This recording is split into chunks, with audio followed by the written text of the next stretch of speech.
साथियों, जय भीम, जय मूल्यवासी। मैं Harish Maurya, peoples party of India democratic से। साथियों, आप देख ही रहे हैं कि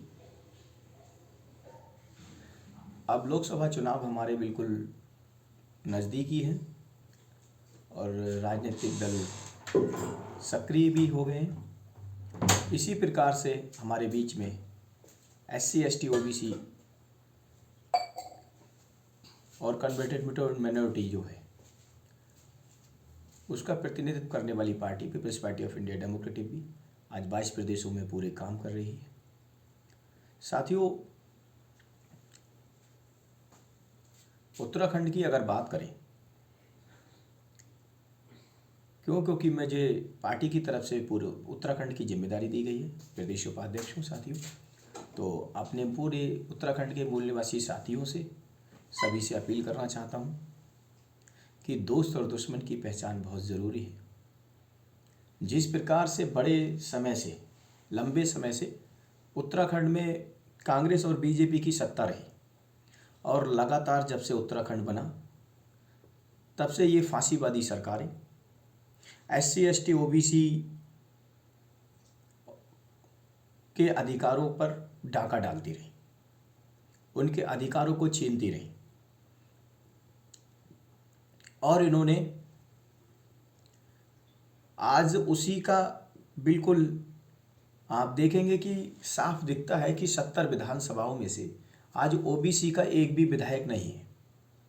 लोकसभा में लोकसभा सीट पर कोई OBC नहीं है। आज SC ST भी कुछ सीटें सुरक्षित सीटें हैं तो वो संविधान की देन है, क्योंकि वो हमारे पुरखे बाबा साहब अम्बेडकर ने संविधान में लिख दिया और वो सुरक्षित सीटें हो गई जहाँ SC ST आज है। तो साथियों, OBC की बात करें, जैसे उत्तर प्रदेश में 27% का आरक्षण है, मगर उत्तराखंड में सिर्फ 14% दिया जाता है। उसमें भी जो असंवैधानिक है क्रीमी लेयर उसको लगा देते हैं। साथ ही क्षेत्र घोषित कर दिया है OBC का, जिसमें इन्होंने क्या किया कि जब क्षेत्र घोषित कर दिया तो ऐसा क्षेत्र घोषित कर दिया जहां इनके लोग बड़ी संख्या में रहते हैं और उन्होंने OBC का सभी जो आरक्षण है, जो रिजर्वेशन है, उस पर इन्होंने डाका डाला और उनके अधिकारों को छीना। आज 70 विधानसभाओं में मैक्सिमम 35 विधानसभा है जो पर OBC बाहुल क्षेत्र है।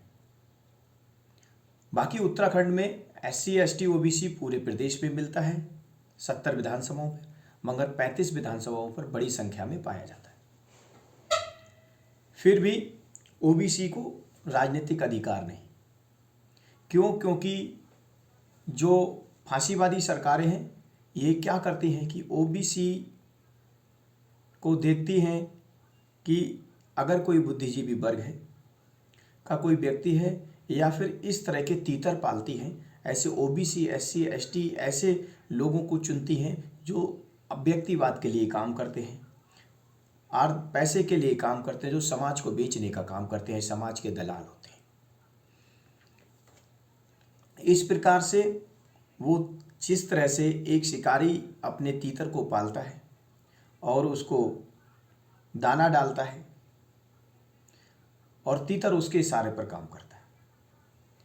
शिकारी क्या करता है, वो जो तीतर को जंगल में छोड़ देता है और दाने डाल देता है। तीतर अपनी भाषा में अपने समाज के लोगों से कहता है कि आओ भैया दाना खाओ। इस प्रकार से अन्य जो तीतर जंगल में होते हैं वो आते हैं और दाना खाना शुरू कर देते हैं। वो ये सोचते हैं कि ये जो बुला रहा है हमारा भाई है, हमारा अपना है, हमारा दोस्त है, और चला जाता है। मगर शिकारी देखता रहता है और उन पर जाल डाल देता है। बाकी जो जाल शिकारी जो तीतरों को पकड़ता है तो उसमें से उस तीतर को हटाकर अलग अपने पिंजड़े में रख लेता है, बाकी तीतरों को हलाल कर देता है और उसकी जो खुराक थी दाना डालने की, जो उसको दाना डालता था उसकी संख्या दुगनी कर देता है, भैया और मेहनत से खाओ। क्यों? क्योंकि वो अपने समाज के नाम पर अपने लोगों को बलि चढ़वाता है। ये उत्तराखंड में भी इसी प्रकार का सिस्टम है। SC ST OBC समाज के कुछ दलाल और कुछ ऐसे स्वार्थ के लिए, सुप्रीमोवाद के लिए काम करने वाले इन फांसीवादी सरकारों की गुलामी करते हैं साथियों, जिसके कारण ये समाज भोला भाला सीधा साधा पूरा मूल निवासी समाज उनको चेहरों को देखकर उनके साथ में जहां वो कहते हैं उन फांसीवादी सरकार को वोट डालते आए हैं और डाल देते हैं, जिसके कारण वो जागरूक नहीं है और उनकी अधिकारों को ये सरकारें लगातार छीनने का काम कर रही हैं। और वो पुरखे जिन्होंने उनके अधिकारों के लिए लड़ाइयां लड़ी, उनके इतिहास को मिटाने का काम कर रहे हैं। तो आज देखिए, भारत रत्न बाबा साहब अम्बेडकर, अभी की जल्द ही घटना है, जिन्होंने संविधान लिखा, संविधान निर्माता बाबा साहब अम्बेडकर का एक पार्क है रुद्रपुर ऊधम सिंह नगर में। मेन मार्केट ऊधम सिंह नगर में है। ठेली के कुछ ठेली लगाने वाले, फल लगाने वाले, वहीं पर गांधी पार्क है, साइड से उसके किनारे किनारे ठेली अपना जीवन यापन करते हैं, उससे ठेली लगाकर वो अपना जीवन यापन करने के लिए वहाँ रोजगार करते हैं। तो वो जो ठेलियाँ लगाते हैं, अच्छी खासी वहाँ जगह पर वो लगाते थे, मगर इस फांसीवादी सरकार ने क्या किया, अंबेडकर पार्क को चुना और उन सभी को अंबेडकर पार्क में ठेलियाँ खड़ी कर दी। जो अंबेडकर पार्क की उन्हें सौंदर्यीकरण कराना चाहिए, उसकी सुरक्षा करनी चाहिए, संवर्धन करना चाहिए और ऐसे महापुरुष जिनका पार्क है उनका सम्मान करना चाहिए, मगर इस फांसीवादी सरकार ने उसको खंडित करने का काम किया, उसमें डेली गंदगी करने का काम किया। क्यों? क्योंकि वो ठेलियाँ होती हैं तो गंदा खाना होता है, पानी होता है, जब गंदगी वहाँ हो जाती है। कोई भी सौंदर्यीकरण का कोई काम नहीं। आज पूरे उत्तराखंड में पर्यावरण के नाम पर कुछ भी नहीं। जो प्रदेश हरित प्रदेश, इतना सुंदर प्रदेश है, आज उस प्रदेश में रुद्रपुर जैसी जगह में कीचड़ और पर्यावरण को लेकर बिल्कुल भी काम नहीं है। आज पूरे प्रदेश में गंदगी के भंडार लगे हुए, विकास के नाम पर सिर्फ इसे पूरे उत्तराखंड के मूल निवासियों को ठगने का इस सरकार ने काम किया। साथियों, तो आज इसी लोकसभा चुनाव में peoples party of India democratic भी पूरे उत्तराखंड में अपने प्रत्याशी को उतारेगी और उसके प्रत्याशी चुनाव लड़ेंगे।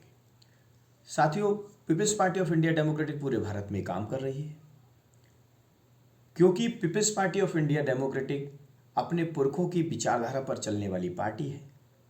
बाबा साहब फुले साहब और जगदेव बाबू के विचारों पर चलने वाली पार्टी है, क्योंकि जगदेव बाबू ने कहा था कि जिसकी जितनी संख्या भारी उसकी उतनी हिस्सेदारी। तो आज जितनी संख्या में रहता है उसको उतना अधिकार मिलना चाहिए। आज भारत के अंदर पहली ऐसी पार्टी है जो ओबीसी को नीचे से लेकर एक वार्ड मेंबर से लेकर संसद तक उसको उसकी संख्या के आधार पर अधिकार देने वाली पार्टी है। तो साथियों, पूरे इस उत्तराखंड के SC ST OBC पूरे मूल निवासी समाज से मेरी अपील है कि दोस्त और दुश्मन की पहचान कीजिए और ऐसी फांसीवादी सरकार को हटाइए, क्योंकि बाबा साहब आम्बेडकर ने आपके वोट्स को ताकत दी है, आपको वो ताकत दी है कि इस फांसीवादी सरकार को, आपके जो अधिकार छीन रही है, इसको हटाना पड़ेगा। क्यों? क्योंकि ये सरकार जो है आज जिस प्रकार से आपको धर्म की अफीम पिला रही है, शिक्षा इन्होंने बर्बाद कर दी, उत्तराखंड में सामाजिक राजनीतिक अधिकार आपके छीने हुए हैं ये सरकार। इन सारी बातों को आपको समझना पड़ेगा। इस बार आप पूरे SC ST कन्वर्टेड माइनॉरिटी जो इस देश का मूल निवासी है, पूरे उत्तराखंड के मूल निवासियों से अनुरोध है, अपील है कि वो अपने हाथों को शिक्षा के लिए, अधिकार के लिए लड़े और दोस्त और दुश्मन की पहचान करें और peoples party of India democratic की प्रत्याशी, चाहे वो कोई भी हो, जो भी प्रत्याशी पार्टी उतारती है उसको अपना वोट देकर मजबूत करें और अपने अधिकारों को लें। साथियों, इन्हीं बातों के साथ मैं अपनी वाणी को विराम दूंगा। जय भीम, जय मूल्यवासी, जय भारत, जय संविधान।